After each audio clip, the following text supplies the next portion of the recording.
Better Bowhunter. Brought to you by Lancaster Archery Supply.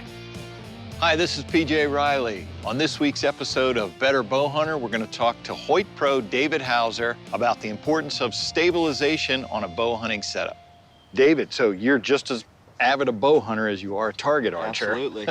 And so we got your target bow here. Why don't you just show us that? You've got stabilization on this, and then tell us how you relate that to your hunting bow. Okay, so on this bow in particular, I run a 30-inch front bar and then a 12-inch back bar. I have about 6 ounces on the front and roughly 17 or 18 on the back. And what that allows me to do here is it really helps to slow down my sight picture. So what I mean by that is whatever I want to hit, say it's a dot, a 12 or whatever, I manipulate my stabilization to where I can get my pin to sit as still as possible on the 12. And especially, you know, counterbalance, things like that. A lot of times we'll explain it like you see a tightrope walker has a big long pole and then they're using that to keep their balance. Yeah. Same concept with a crossover to archery.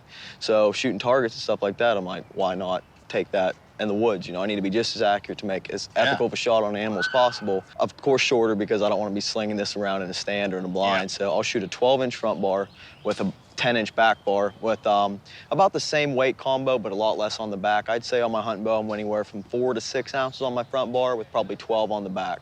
But I can get my hunting bow to aim almost as if not just as good as my target bow. So taking that in the woods is, you know, instrumental, as I'm sure you can understand why.